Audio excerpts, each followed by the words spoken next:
Muy buenos días. Qué gusto es que estemos juntos una vez más. Sean todos muy bienvenidos. Vamos a entrar a nuestro tema de esta mañana. Continuamos en el estudio de Mateo. Ya casi. Estamos como que en la última recta. Todavía nos queda un poco, pero ya casi. El día de hoy, la predicación se basa sobre una pregunta. De hecho, así se llama el tema del día de hoy.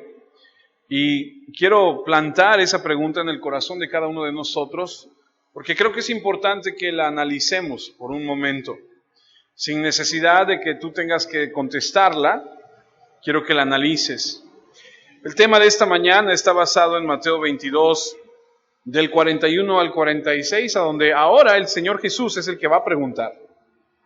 Él ha estado, como ustedes saben, recibiendo de parte de los religiosos, fariseos, escribas, incluso de los herodianos políticos de ese momento, cuestionamientos más bien, de algunos detalles que ellos querían ver si lo podían sorprender con alguna respuesta para desacreditarlo, para acusarlo con los romanos.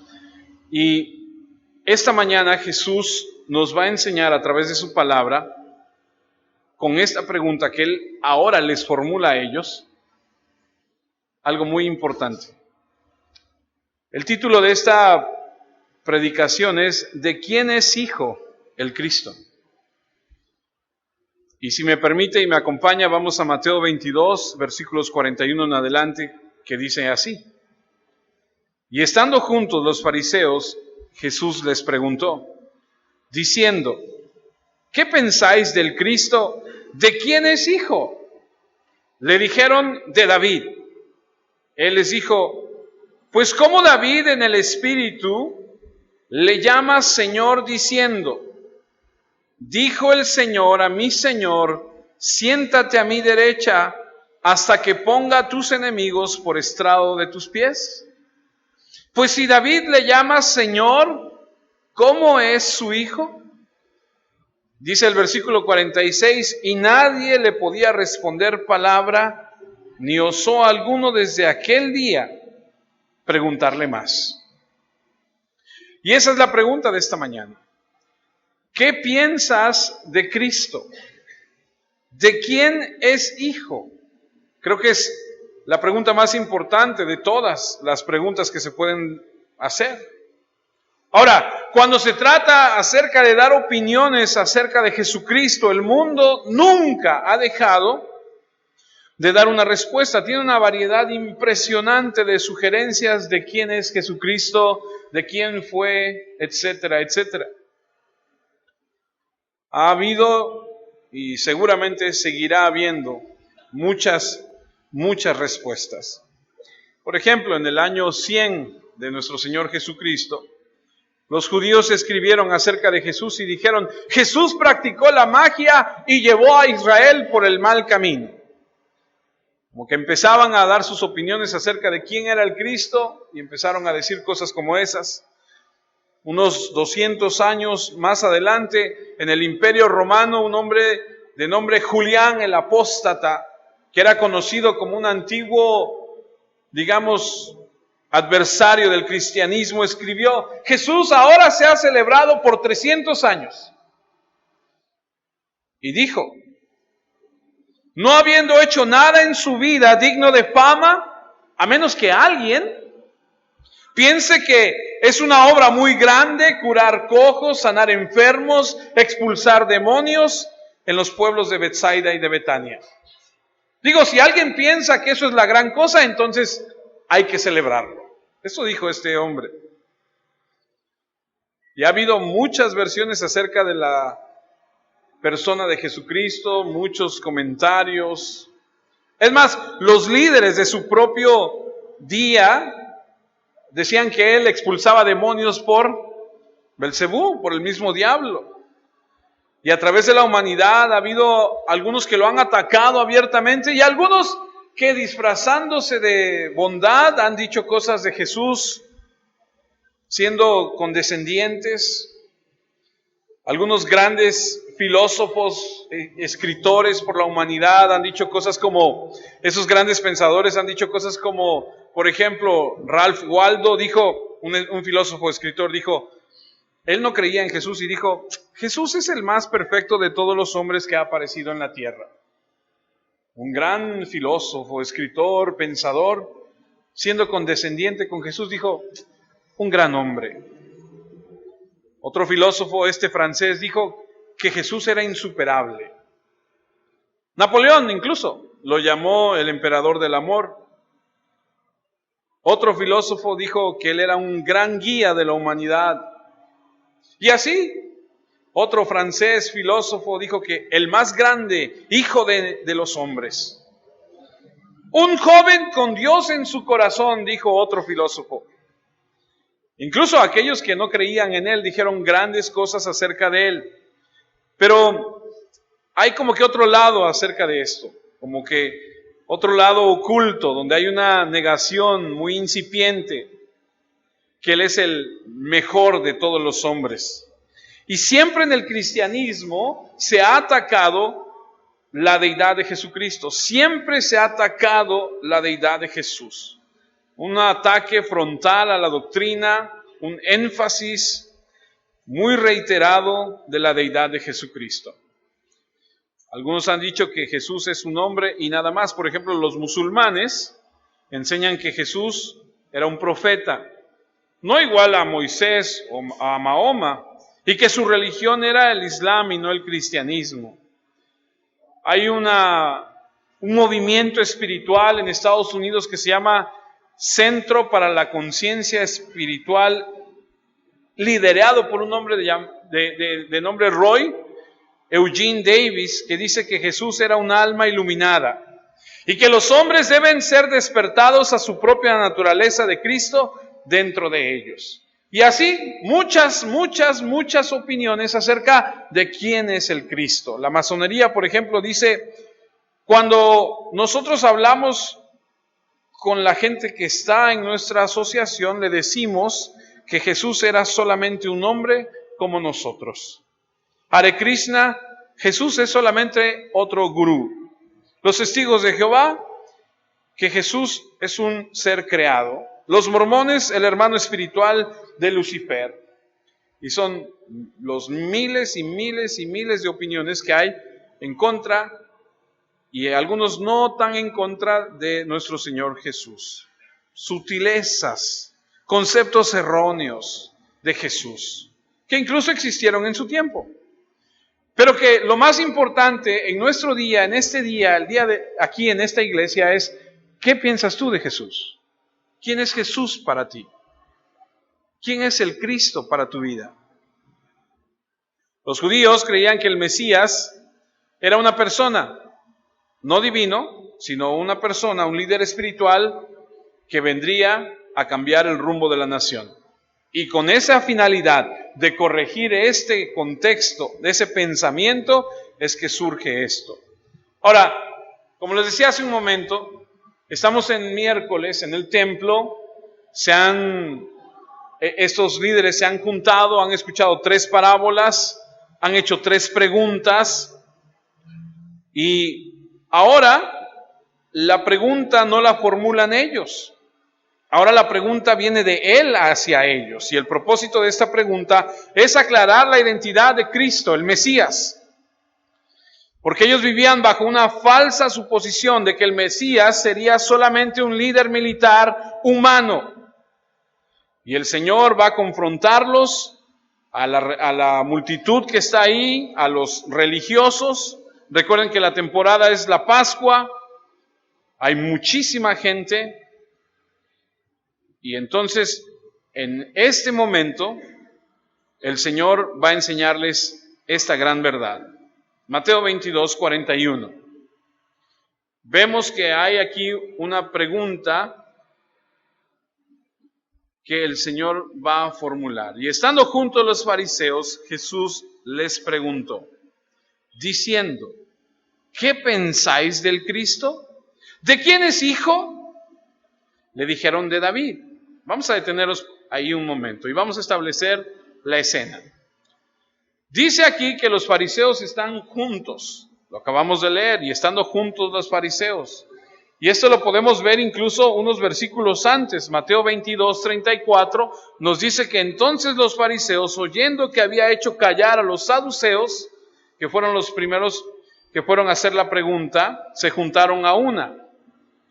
Y los fariseos están reunidos y están formulando, están tratando de encontrar algo con qué desacreditar a Jesús. Vinieron los herodianos, los saduceos, vino incluso la semana antepasada, vimos que habían escogido a un experto en la ley para hacerle una pregunta, y lo vimos en los versículos 34 al 40, a donde aprendimos cómo salió este hombre después de esta pregunta que le realizó al Señor, y él escucha de nuestro Señor que el más grande mandamiento es amar al Señor tu Dios con todo tu corazón, con toda tu alma, con toda tu mente y con todas tus fuerzas. Todo eso es lo que ha ocurrido. Y los fariseos todavía están reunidos y se han dado cuenta que todas sus preguntas han sido contestadas. No tienen más que decir. Es como que se les acabó el parque, el armamento. Ya no hay arsenal con qué atacarlo. Ya no hay recursos. Así que ahora viene la pregunta, pero la pregunta es ahora de Jesús hacia ellos. Aprovechando que todavía están juntos, les voy a hacer una pregunta. Todavía están ahí acurrucados en medio del patio, rodeados por la gente. Está en suspenso el ambiente porque Jesús ha contestado todo lo que le han preguntado. Es el foco de la atención y están todos alrededor. Y ahora Él va a confrontarles y tiene una doble intención. Por un lado, es una proclamación de quién es Él. Y esto va a acusar la ignorancia de los religiosos, de los que saben.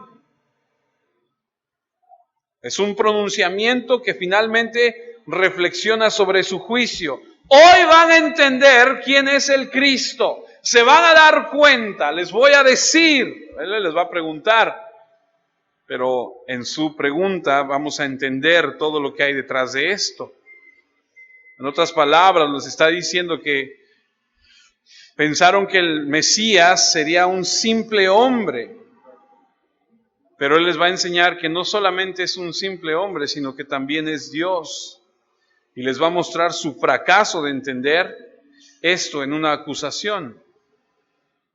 ¿Se acuerdan cuando le preguntaron, ¿con qué autoridad haces esto? Cuando fueron a Él le dijeron, ¿por qué haces esto? ¿Dónde están tus credenciales? ¿Con qué autoridad haces las cosas que haces? Bueno, la respuesta a esa pregunta que ellos les hacen, que ellos le hacen a Él, allá en Mateo 21:23 está aquí, es lo que vamos a ver esto en este día. ¿Con qué autoridad? Aquí les va a decir. Y lo va a decir de una manera maravillosa. Pero también creo que en esta pregunta hay una invitación, porque si usted recuerda, aquel experto de la ley, aquel escriba que fue a hacerle una pregunta, ¿cuál es el más grande mandamiento? Jesús le responde en Marcos 12:34 le dice, tú no estás lejos del reino, porque él en su corazón decía, le ha respondido bien. Entonces podemos ver que también hay dentro de esta pregunta una invitación para aquellos que tienen en su corazón un anhelo real de conocer quién es este Cristo. Así que creo que no solamente será una acusación, sino también una invitación. Mateo 22:42. Diciendo, ¿qué pensáis del Cristo? ¿De quién es hijo? Ahora, Él no pregunta por sí mismo, es indirecto. Él no está diciendo, yo soy el Cristo. No está diciendo, ¿cuál es su opinión de mí? Les pide una identificación mesiánica. Ustedes creen en el Mesías, el Cristo. Ahora, yo no sé si usted sabía esto, pero Cristo es un término en el Nuevo Testamento para un término del Antiguo Testamento, Mesías. Es decir, en el Antiguo Testamento, Mesías, en el Nuevo Testamento, Cristo. ¿Cuál es su opinión sobre el Mesías, el ungido, al que están esperando? ¿De quién es hijo? Y en el contexto cultural es una pregunta relativamente fácil. Porque si los judíos han sido enseñados toda su vida acerca del Mesías, ellos saben de quién es hijo. Y la respuesta es muy fácil, de David. Por eso inmediatamente responden. Y aunque es una respuesta correcta, está parcialmente incompleta. Es decir, sí lo es, pero todavía hay algo que hay que aclarar. ¿Sí me entiende? En la cultura judía, preguntar el Mesías de quién es muy fácil. ¿Por qué? Porque toda su vida lo han escuchado. Pensaron que sabían la respuesta. Pero pensaban que el Mesías no era más que un hombre, un humano. Así que la pregunta les pareció muy fácil de responder. ¿Cuál es tu opinión acerca del Mesías? ¿De quién es hijo? Sencillo, pero nunca entendieron la plenitud de cuál sería el papel del Mesías y nunca entendieron la identidad. Ellos pensaban que su papel era político y pensaban que su identidad era solamente humana. Y Jesús quiere llevarlos a otro entendimiento. ¿Qué pensáis del Cristo? ¿De quién es hijo? Le dijeron de David y no había dudas, es muy fácil. Es hijo de David. Se apresuraron a mostrar su conocimiento cuando en realidad mostraban su ignorancia. Es más,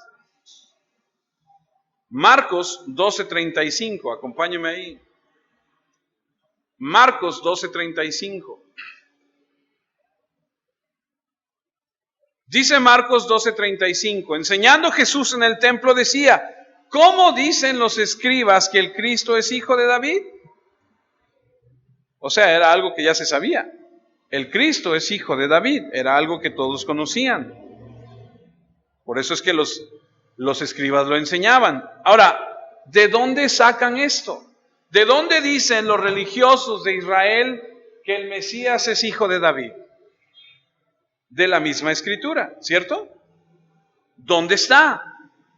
Vamos entonces al Antiguo Testamento para saber de dónde parte la base para que los escribas, los religiosos, le enseñen al pueblo que Dios dice que va a ser hijo de David. Vamos a 2 de Samuel. 2 de Samuel, capítulo 7, versículo 12. 2 de Samuel, capítulo 7, versículo 12. Dice así: y cuando tus días sean cumplidos y duermas con tus padres, yo levantaré después de ti a uno de tu linaje, el cual procederá de tus entrañas, y afirmaré, dice, su reino. Luego el versículo 13 dice, él edificará casa a mi nombre, y yo afirmaré para siempre el trono de su reino. Ahora, aquellos que estamos un poco más familiarizados con la Biblia, sabemos que el hijo de David que reina después de él se llama Salomón, ¿cierto? Aquellos que estamos más familiarizados con la Escritura sabemos que Salomón edificó el templo. Pero también debemos tener en cuenta que Salomón no fue afirmado para siempre en el trono de su reino, porque Salomón, como cualquier otro hombre, tuvo que morir. Entonces, de quien se está haciendo referencia no puede ser Salomón porque no duró para siempre. Pero viene uno de la semilla de los lomos de David, en la línea, en el linaje de la familia de David, va a venir uno que reinará eternamente y será llamado Hijo de David. Y el pueblo judío sabía que sería un hijo de David, quien sería el único que reinaría y gobernaría como el ungido, el Cristo, el Mesías. Y lo sabían porque en todo el Antiguo Testamento está establecido. Vamos a al Salmo 89:3. El Salmo 89, versículo 3 y 4. Dice así: hice pacto con mi escogido. Juré, ¿a quién juró? Dice, juré a David mi siervo, diciendo, para siempre confirmaré tu descendencia y edificaré tu trono por todas las generaciones. Y luego esa palabra, Selah, dicen los estudiosos que es como, vuélvelo a leer, como vuélvelo a analizar, como repítelo otra vez, estúdialo, grábalo, ponlo en tu corazón, no lo pases por alto, no lo leas a la ligera. Para siempre confirmaré tu descendencia y edificaré tu trono por todas las generaciones. ¿A quién le dice? Dice el versículo anterior, a mi escogido, a David, a él le prometí, uno de tu familia, uno que saldrá de ti, reinará para siempre. ¿Era Salomón? No. Ahí mismo en el Salmo 89, solo baje al versículo 34. No olvidaré, dice, mi pacto, ni mudaré lo que ha salido de mis labios. ¿Cuántos dan gracias a Dios? Porque Dios no cambia. Si Dios ha dicho, Dios lo hará. Amén. Una vez he jurado por mi santidad y no mentiré a David. Dios no es como usted y como yo. A veces nosotros prometemos algo y no cumplimos. Pero Dios dice, yo le dije a David, yo le juré y le voy a cumplir. Su descendencia será para siempre y su trono como el sol delante de mí, como la luna será firme para siempre y como un testigo fiel en el cielo. Si se lo prometí, se lo cumplo. El hijo de David es algo muy obvio en el Antiguo Testamento. Vamos a Ezequiel, libro de Ezequiel.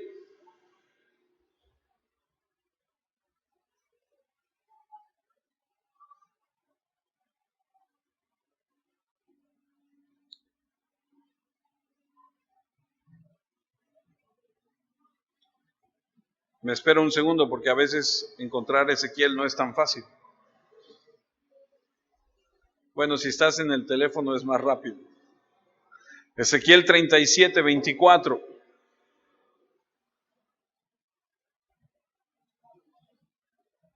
Libro de Ezequiel, capítulo 37, versículo 24. Mi siervo David será rey sobre ellos, y todos ellos tendrán un solo pastor, y andarán en mis preceptos, y mis estatutos guardarán, y los pondrán por obra. Ahora escuche, si usted lee el contexto, usted se va a dar cuenta que Ezequiel, por la obra del Espíritu Santo, ha podido ver hacia el futuro. Y los teólogos dicen, no puede ser el rey David.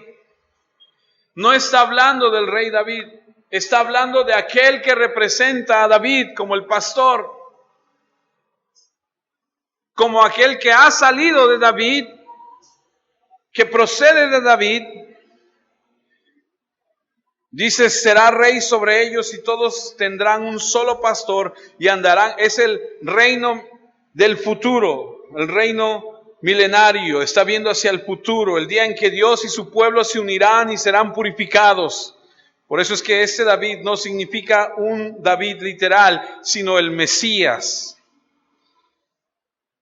Se refiere al Mesías, será rey sobre ellos, tendrán un solo pastor, caminarán en mis ordenanzas, habitarán en la tierra que le di a mi siervo Jacob, en el cual habitaron sus padres.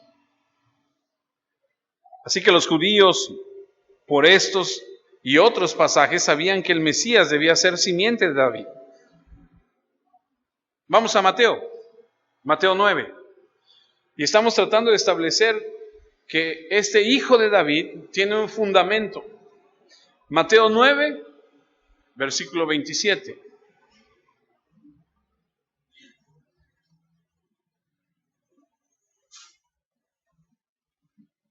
Dice Mateo 9:27, pasando Jesús de ahí, le siguieron dos ciegos dando voces y diciendo, ten misericordia de nosotros, Hijo de David. Ahora vamos a Mateo 20, versículo 30. Mateo 20, versículo 30. Estos son otros dos ciegos.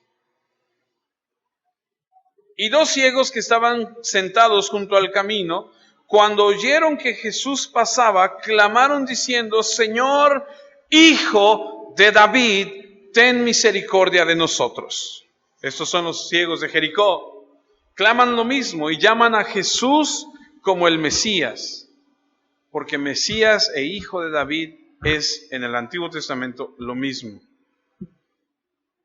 Mateo, seguimos en Mateo, capítulo 12. Yo créame que cuando estoy estudiando y preparando los sermones del domingo, espero que usted venga con muchas ganas de aprender.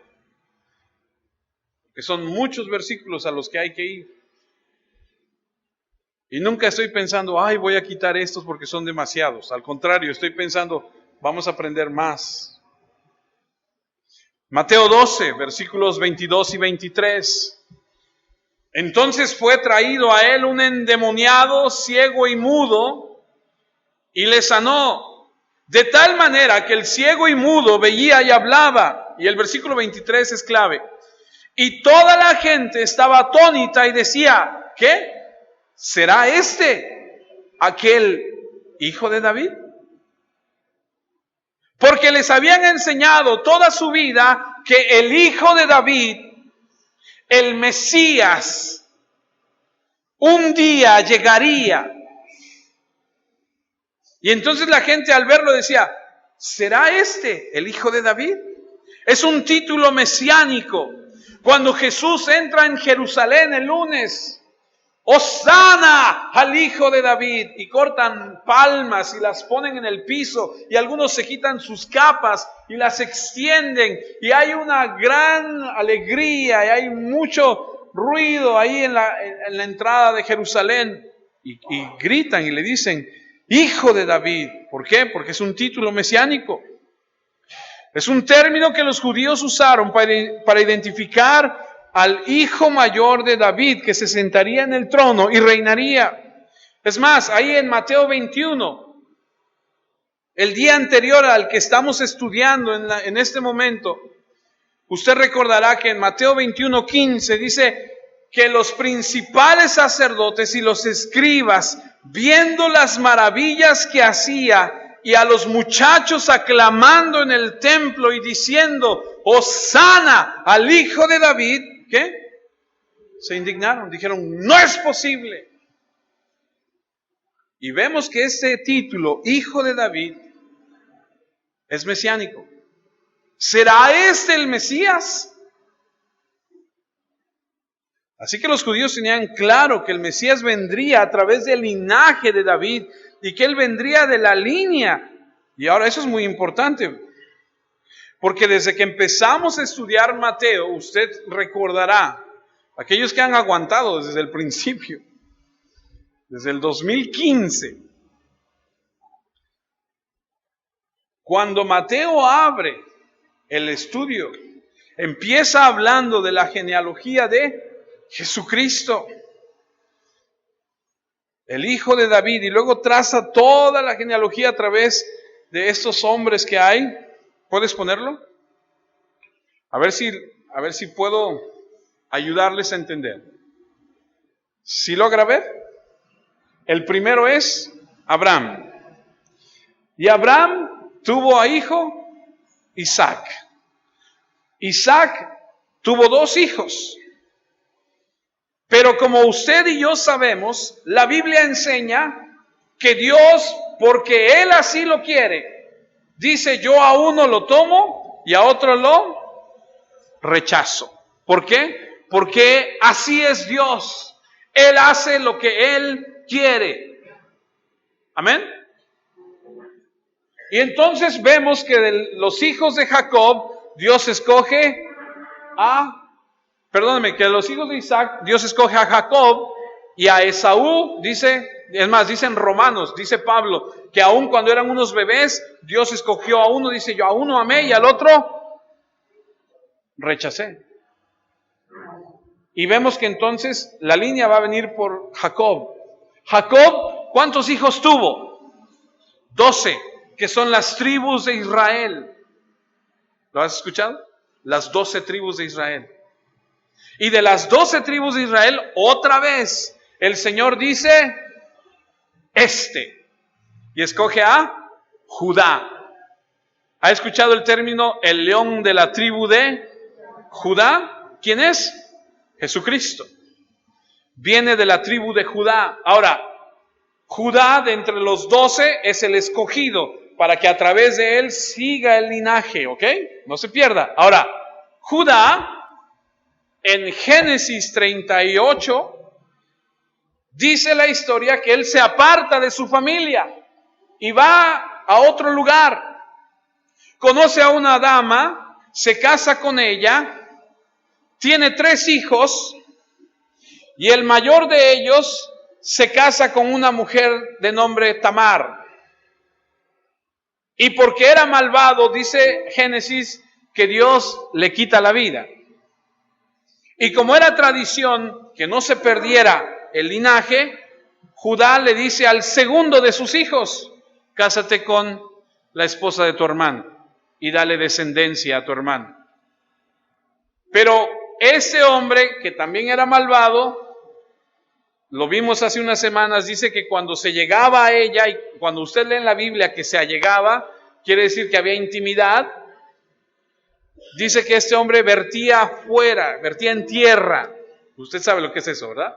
Bueno, lo vamos a explicar más. Y que eso le desagradó a Dios y dijo, no, y le quitó la vida. Y entonces Judá, al ver que 2 de sus hijos, de los 3, 2 de ellos han muerto, le dice a Tamar, mira, el tercero está muy chiquito. Apártate un tiempo y cuando crezca te lo doy para que continúe el linaje. ¿Pero qué cree? Se le olvida. Y Tamar, al ver al hijo tercero ya crecido y que no se lo dan, dice, voy a hacer algo, y se disfraza y se cubre la cara como prostituta. Y cuando viene su suegro Judá, se acuesta con él. Y aquel le dice, te doy algo y no en pago, sino para que creas que te voy a pagar, te voy a dar, y le da ciertas cosas, y se va, y cuando manda el pago, no está la persona, no está, dicen, aquí no hay ninguna persona así como tú la describes, y dicen, bueno, pues entonces cómanse al animalito y se acabó el asunto. 3 meses después van y le dicen, oye, tu nuera, la que se está guardando, está embarazada. Y dice, sáquenla y quémenla. Y entonces cuando van por ella para quemarla, ella saca las prendas que dejó en garantía el hombre y le dice, díganle al dueño de estas prendas que él es el papá de los bebés, porque son 2. Y entonces aquel reacciona y dice, ella es justa, yo soy el culpable. Y de ahí nace, de los 2, nace uno que se llama Fares. Y ya de ahí viene toda una serie de, por eso es que usted ve en verde Tamar, y ahí entra Tamar, que es una mujer completamente ajena. Ahí entra Tamar. De Judá y de Tamar nace Fares y continúa y llegamos a Salmón. Y ahí está Rahab. ¿Usted sabe quién es Rahab? Rahab es la prostituta que está en Jericó. Que cuando van a invadir Jericó, ella dice, yo los escondo. Y le ponen ahí un listón en la ventana y dicen, ahí viven, y todos los que estén ahí adentro, a esos no los vamos a matar.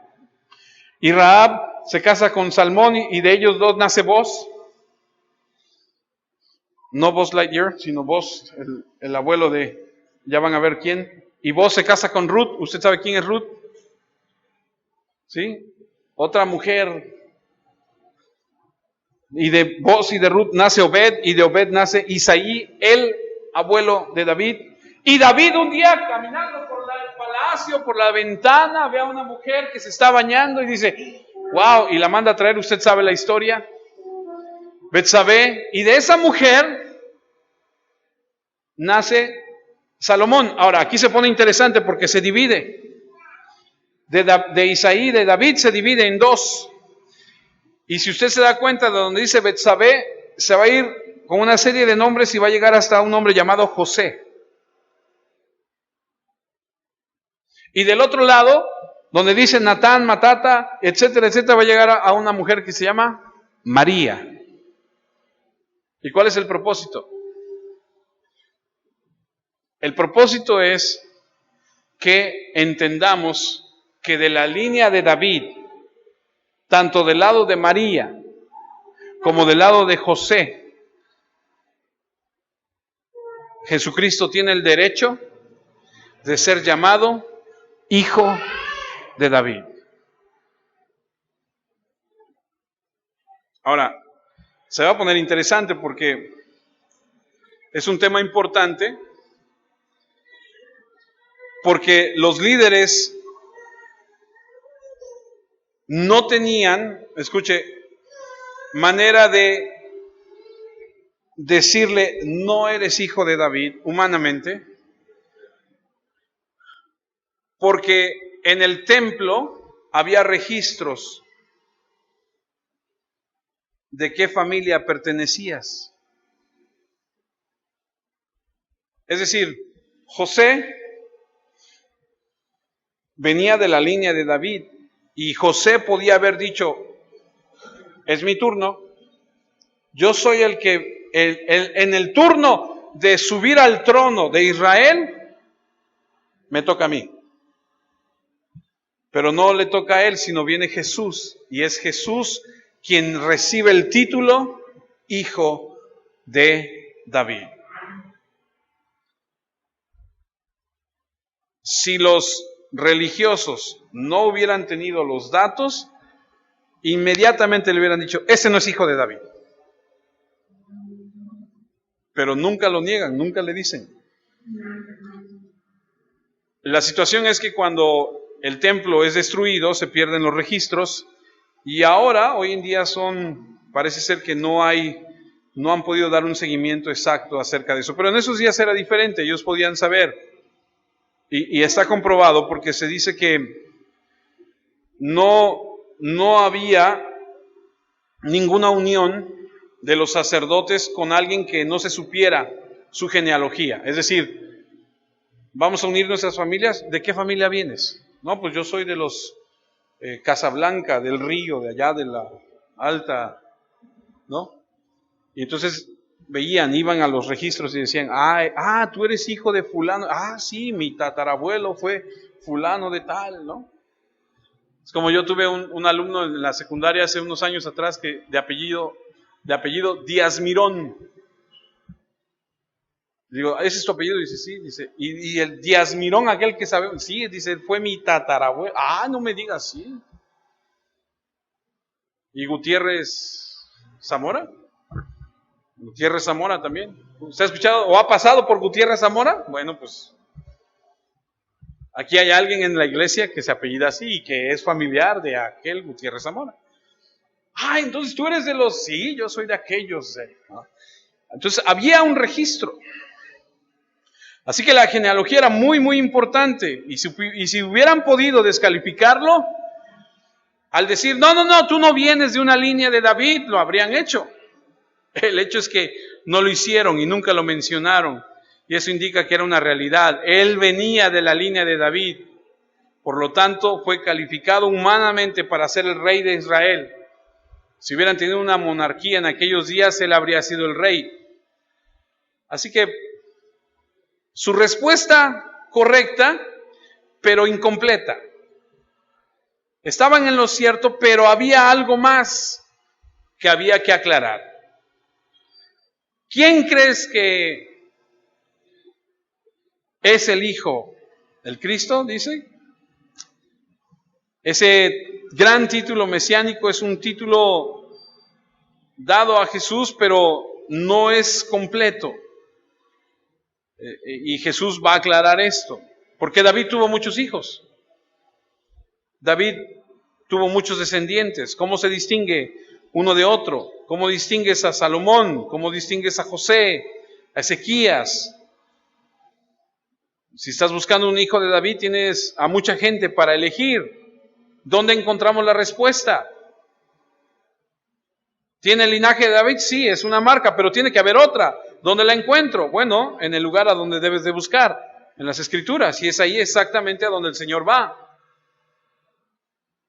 Ellos pensaron que la respuesta era fácil, pero el Señor les va a aclarar. Vamos a Mateo 22:43 y les dijo, pues entonces, ¿cómo David en el Espíritu le llama Señor diciendo?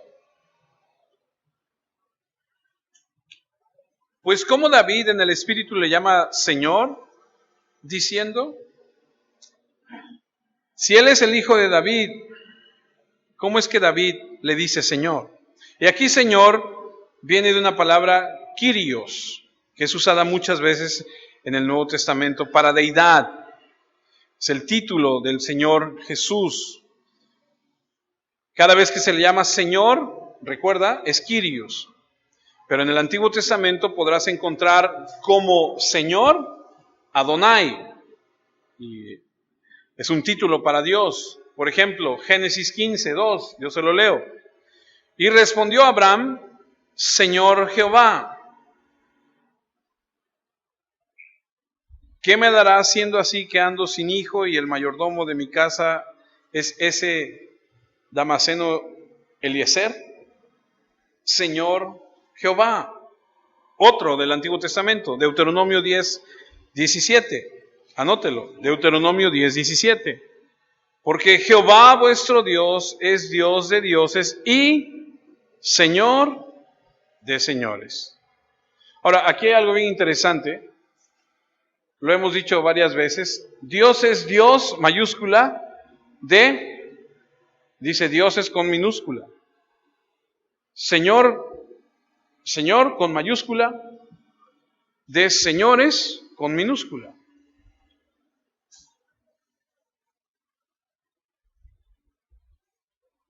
Grande, poderoso, temible, que no hace excepción de personas ni toma cohecho.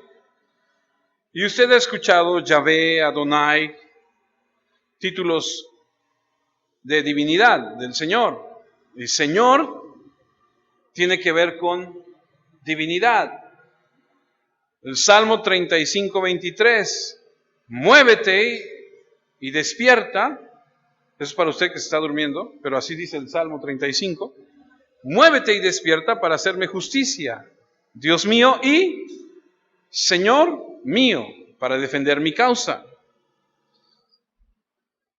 Otra escritura, Malaquías 1:6.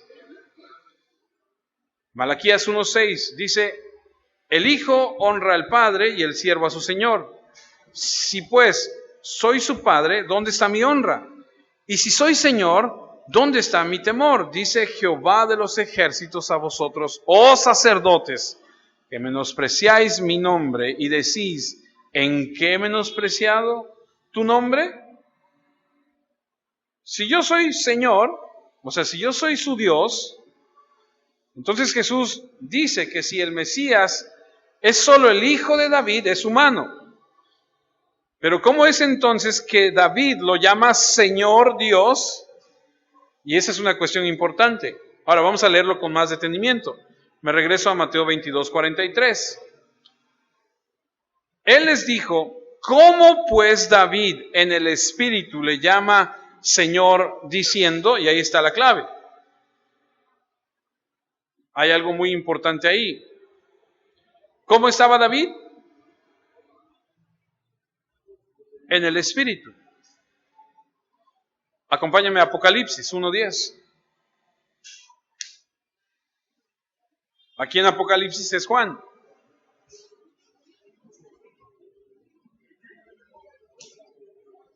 Apocalipsis 1:10. yo estaba en el Espíritu en el día del Señor, y oí detrás de mí una gran voz como de trompeta. Juan también estaba en el Espíritu. Dele vuelta a unas hojas y vaya a Apocalipsis 4. Apocalipsis 4, versículo 2. Otra vez Juan. Y al instante yo estaba en el Espíritu, y he aquí un trono establecido en el cielo, y en el trono uno sentado. Habla Juan y dice, en el Espíritu, en el día del Señor. Y eso significa estar bajo el control del Espíritu Santo. Y si usted pregunta cuál es su interpretación, todo lo que necesita hacer es comparar el pasaje. Porque en este texto que vamos a leer, que es el siguiente, Marcos 12:36, nos da la aclaración. Porque el mismo David dijo por el Espíritu Santo. ¿Por medio de quién? Del Espíritu Santo. El Espíritu de Dios, a través de David, declara, mi Señor le dijo a mi Señor, siéntate a mi diestra hasta que ponga tus enemigos por estrado de tus pies. Así que no está hablando el Espíritu humano, sino el Espíritu Santo. ¿Sí? ¿Me va siguiendo o ya lo hice bolas? ¿Sí? Jesús les dice, ¿quién dicen que soy? ¿De quién es hijo el Cristo? De David. Bueno, ¿y por qué David dice, Señor, el Señor, a mi Señor, siéntate a mi diestra, hasta que ponga a tus enemigos por estrado de tus pies? ¿Por qué? Porque lo hace a través del Espíritu Santo. El Espíritu Santo llama al Mesías Señor y usa el término para referirse a Dios. ¿De dónde toma esta escritura el Señor Jesús? De otra escritura que es muy conocida por los israelitas. El Salmo 110:1. Vamos para allá. Salmo 110:1.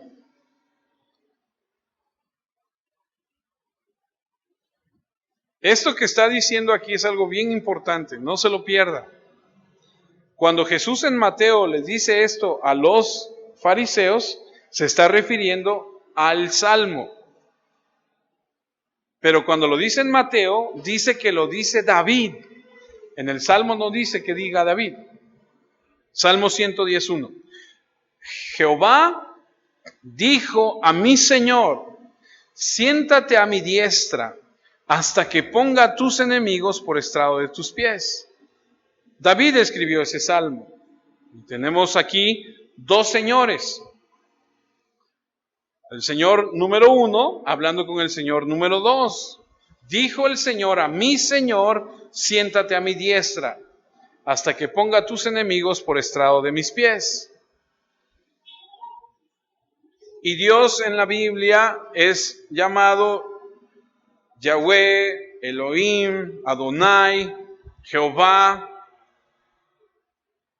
Y aquí Jehová Dios le dice al Señor de David, siéntate a mi diestra hasta que ponga a tus enemigos por estrado de tus pies. Ahora Jesús usó el Salmo 110, versículo 1 por muchas razones, pero sobre todo porque era un salmo mesiánico. Y cuando digo mesiánico, usted entiende que se refiere al Mesías, ¿cierto? Pero ellos no lo entendieron.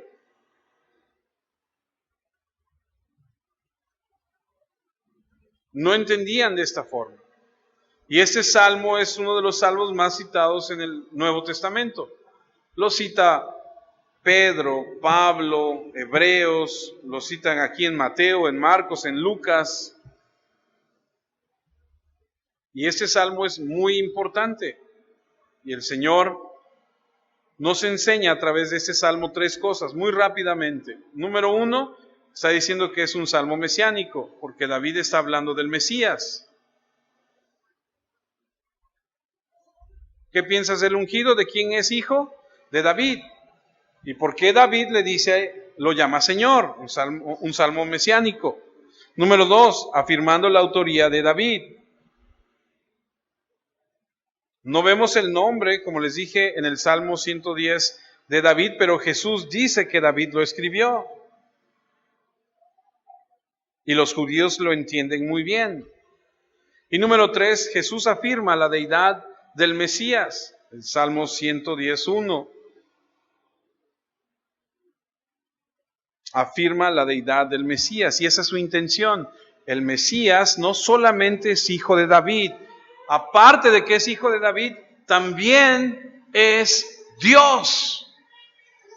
Mateo 22:44, dijo el Señor a mi Señor, siéntate a mi diestra hasta que ponga a tus enemigos por estrado de tus pies.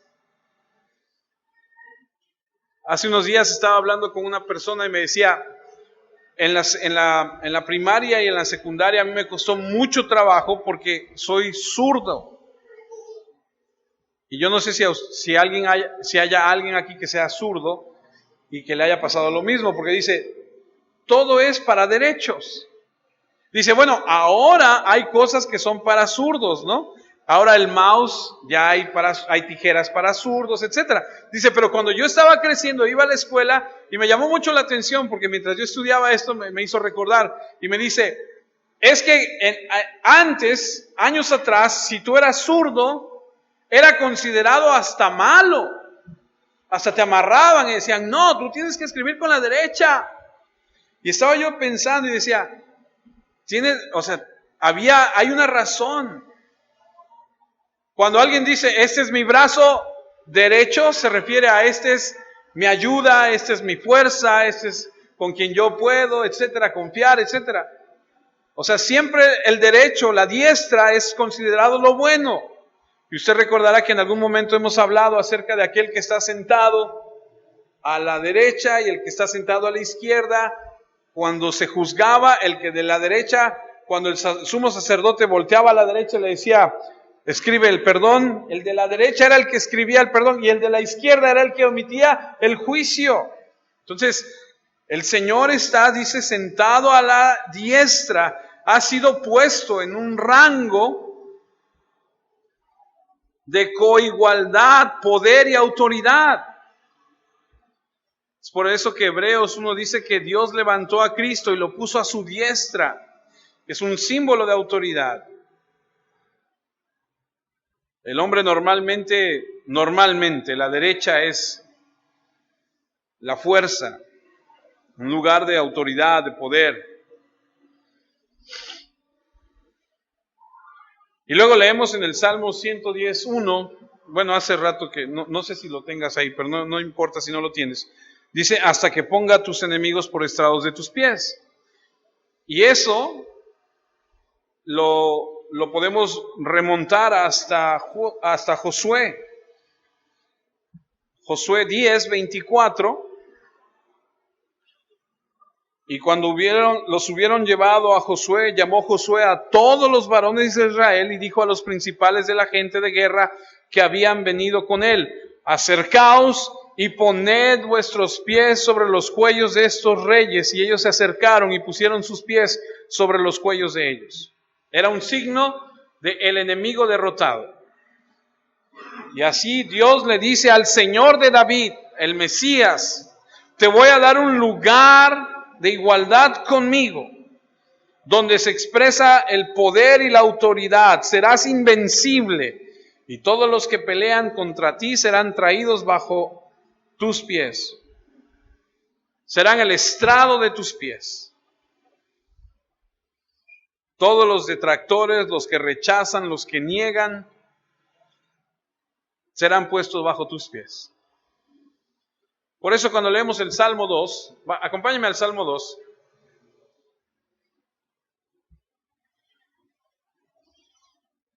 Entendemos mejor el Salmo 2. Voy a leer todo el Salmo, así que téngame paciencia.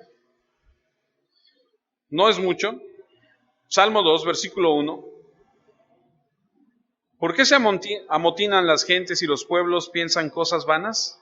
Se levantarán los reyes de la tierra y príncipes consultarán unidos contra Jehová y contra su ungido, diciendo, rompamos sus ligaduras y echemos de nosotros sus cuerdas. El que mora en los cielos se reirá. El Señor se burlará de ellos. Luego hablarán a ellos en su furor y los turbará con su ira. Pero yo he puesto mi rey sobre Sión, mi santo monte. Yo publicaré el decreto. Jehová me ha dicho, mi hijo eres tú, yo te engendré hoy. Pídeme y te daré por herencia a las naciones, y como posesión tuya los confines de la tierra. Los quebrantarás con vara de hierro, como vasija de alfarero, los desmenuzarás. Ahora pues, oh reyes, sed prudentes, admitid amonestación, jueces de la tierra, servid a Jehová con temor y alegraos con temblor. Honrad al Hijo para que no se enoje y perezcáis en el camino, pues se inflama de pronto su ira. Bienaventurados todos los que en Él confían. El Señor Jesús, sentado a la diestra del Padre, con todo su poder, con toda su autoridad, un día va a reinar, y aquí dice que reinará con vara de hierro. Aquellos que lo rechazan, aquellos que no lo aceptan, tendrán que lidiar con el furor, con la ira de Él. Por eso es que Jesús quiere aclarar, hijo de David no es suficiente, y ese es el punto. Hijo de David es inadecuado. Se debe añadir hijo de Dios también. Mateo 22, 45, pues si David le llama Señor, ¿cómo es su hijo? Francamente era un enigma que no podían responder. Ningún hombre pudo responder palabra.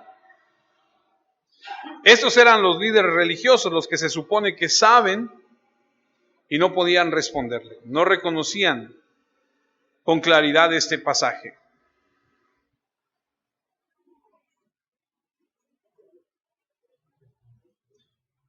¿Había suficiente evidencia para decir que no nada más era hijo de David, sino hijo de Dios? Mucha. Pero se negaron rotundamente a aceptarlo. ¿Podían comprobar que era hijo de David simplemente un hombre? Sí. La genealogía, podían ir, checar y decir, no, pues sí, este viene María, viene de tal, y José también le corresponde. Sí, pero hay que añadir el título de hijo de Dios. ¿Había evidencias para decir que este era hijo de Dios? Muchísimas. Juan 20:30. Hizo además Jesús muchas otras señales en presencia de sus discípulos, las cuales no están escritas en este libro. Sanidades, milagros, muertos resucitados, palabras increíbles, enseñanzas, conocimiento sobrenatural para demostrar que Él era el Hijo de Dios. Podían ver que era hijo de David por la genealogía, lo probaba, pero también podían ver que era hijo de Dios por la manifestación milagrosa, sobrenatural que Él empleaba. Un día se levanta y le dice a la tormenta, y la tormenta cesa, se termina. Y dice que los discípulos, cuando Él calma la tormenta, ahora tenían más miedo de Él que momentos antes de la tormenta. ¿Cómo no? Imagínate.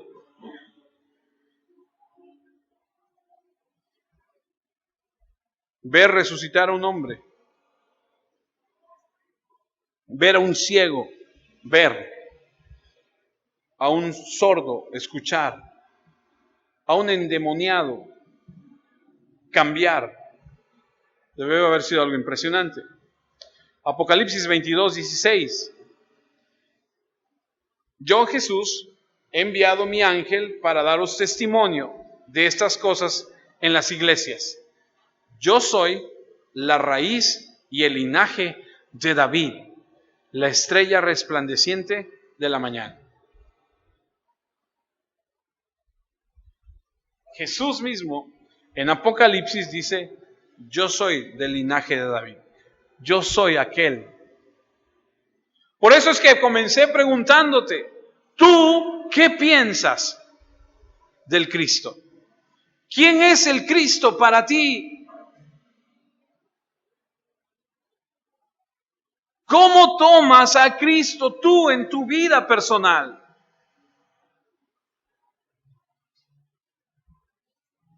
Lucas 2:52 narra y dice que Jesús crecía en sabiduría y en estatura y en gracia para con Dios y los hombres. Cada pedacito de Jesús humano conocía el dolor, la sed, el hambre, el cansancio, el sueño, el placer, la experiencia incluso de la muerte.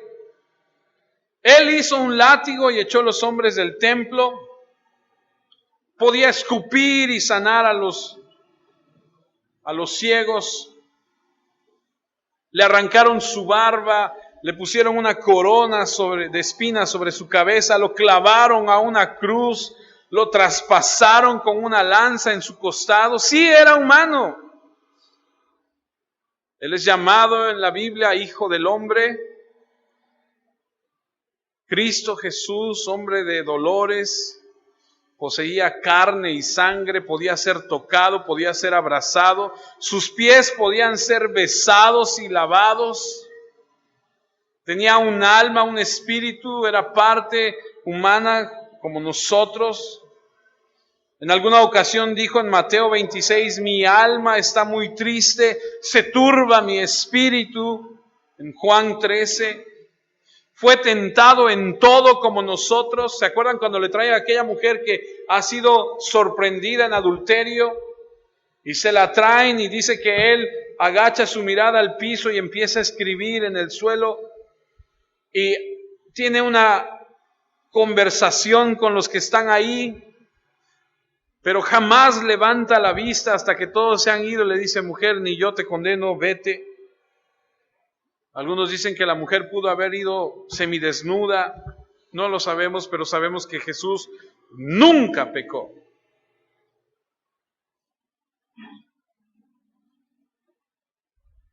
Él es completamente hombre y completamente Dios.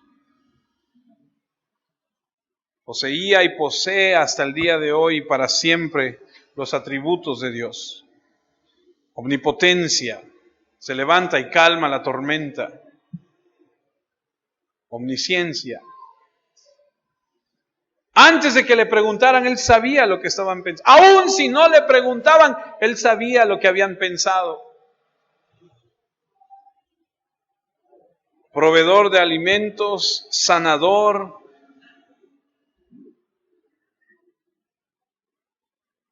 perdonador de pecados, juez.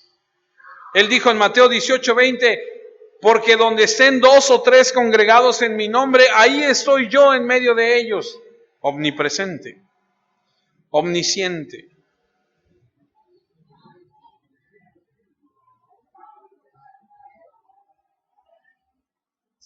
Él demostró en la vida que Él como Dios es santo, verdadero, sabio, soberano, amoroso, eterno, glorioso. Y cuando la gente se acercaba y lo adoraba, estaba bien.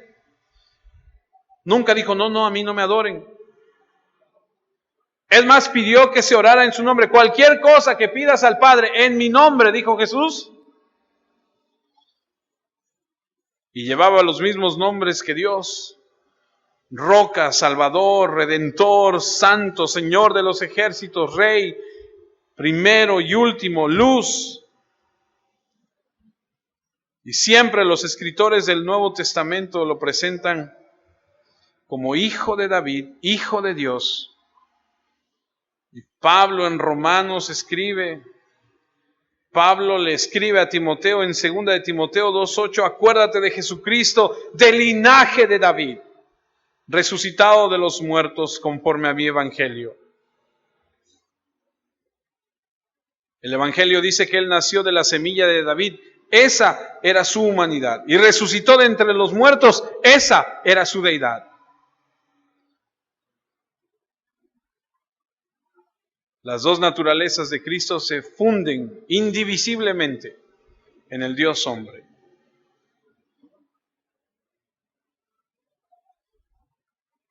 Filipenses 2:5 dice, haya pues en vosotros este sentir que hubo también en Cristo Jesús, el cual siendo en forma de Dios, no estimó el ser igual a Dios como cosa que aferrarse, sino que se despojó de sí mismo, tomando forma de siervo, hecho semejante a los hombres, y estando en la condición de hombre, se humilló a sí mismo, haciéndose obediente hasta la muerte y muerte de cruz, por lo cual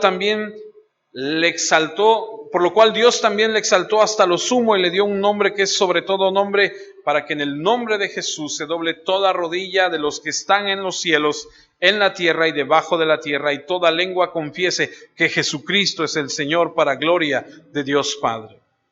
Sí, es el Hijo de David, pero también es el Hijo de Dios.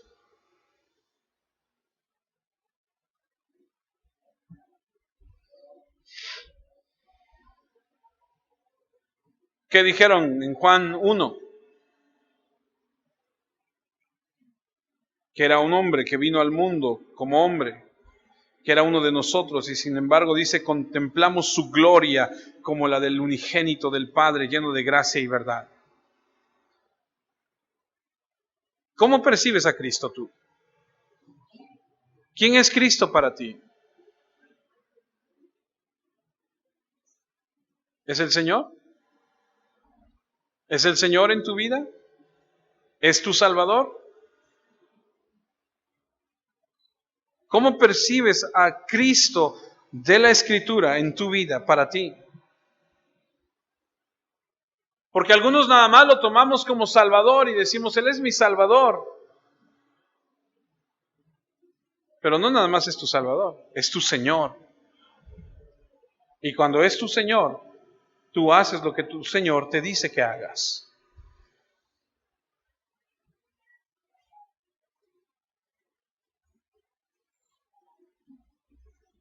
Mateo 22:46, y nadie le podía responder palabra, ni osó alguno desde aquel día preguntarle más. Cerró la boca de los críticos. Silenció a aquellos que querían hacerle preguntas para atraparlo. ¿Y sabe cómo reaccionó el pueblo? Dice Marcos 12:37, David mismo le llama Señor, ¿cómo pues es su hijo? Y luego añade, y gran multitud del pueblo le oía de buena gana. No como algunos de nosotros. La gente le oía alegremente. ¿Usted recuerda cuando ha leído los evangelios que Jesús predicaba y que llegaban los discípulos y le decían, oye, ¿no te da tentación? Hemos estado aquí todo el día, la gente no se ha ido a comer, por acá no hay lugar a donde comprar comida. ¿Se acuerdan? ¿Sabe qué quiere decir eso? Que la gente prefería quedarse sin comer y escuchar a Jesús que decir, ¿no?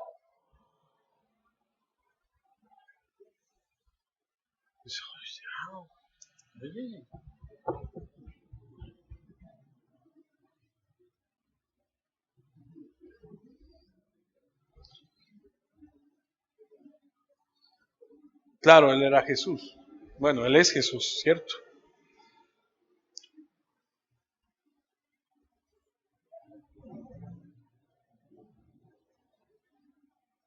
Lo oía alegremente.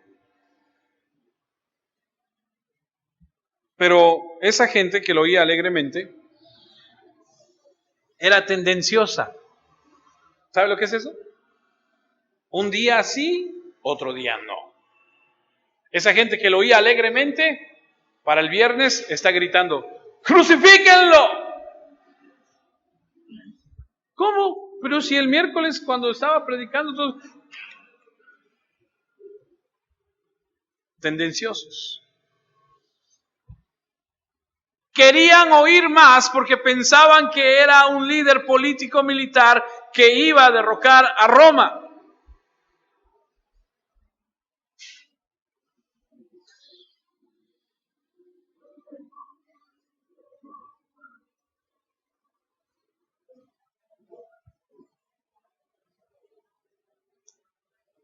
Para los líderes simplemente, perdóneme, pero los líderes cerraron su boca y toda su sabiduría, todo su ingenio, quedó devastado. No hicieron más preguntas. Obtuvieron respuestas profundas y entonces Jesús les hace la pregunta, no pueden contestar.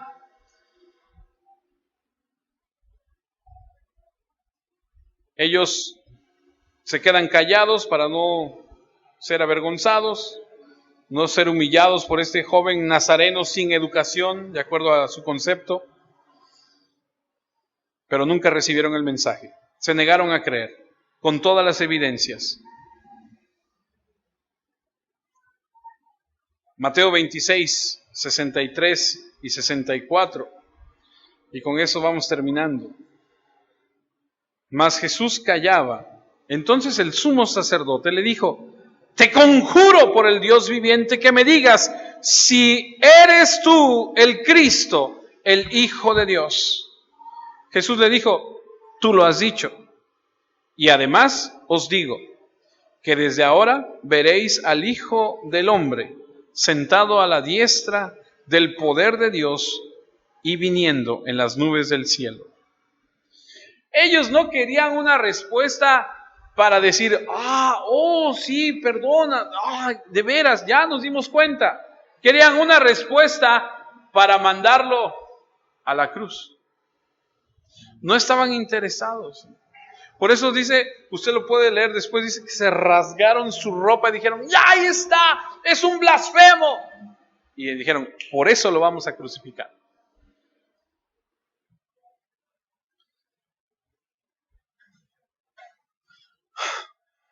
¿Saben a quién sí le dijo que él era el Mesías? A la mujer samaritana. A ella fue la primera que le dijo. A ella. Allá en Juan 4.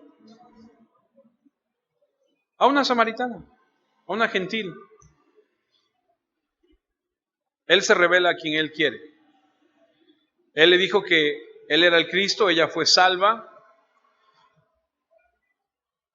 Y leía yo que hasta el día de hoy, hay 400, 500 samaritanos que siguen yendo a ese monte, Gerizim, esperando el regreso del Mesías. Históricamente nunca han creído. Qué triste. ¿Cuál es su respuesta? Jesucristo, sí, hijo de David, pero también hijo de Dios. Dios hombre.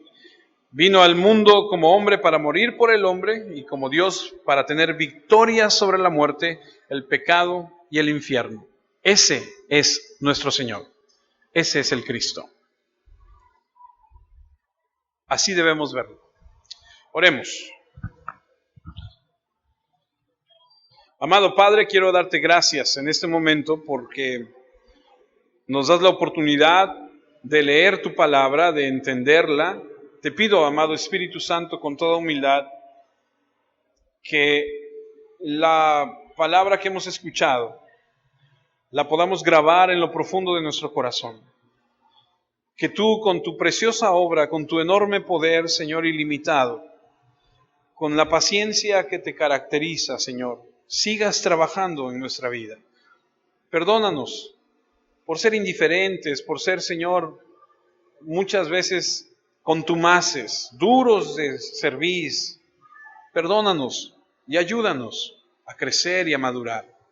Oro porque cada uno de los que escuchamos, Señor, este mensaje, podamos recapacitar, podamos cuestionar en nuestro corazón. ¿Quién eres tú, Señor Jesús, para nosotros? Y aprendamos a honrarte y a exaltarte todos los días que nos permitas vivir sobre esta tu tierra, para que un día vayamos a tu presencia y nos gocemos al estar juntos por la eternidad y poder decir, tú eres el Cristo realmente, tú eres nuestro Señor, tú eres nuestro Salvador. Gracias por este mensaje, por tu palabra que enriquece como siempre nuestra vida. Te pido que bendigas a mis hermanos, que los guardes, Señor, que los protejas de toda maldad, que los ayudes en todas, Señor, sus situaciones que viven.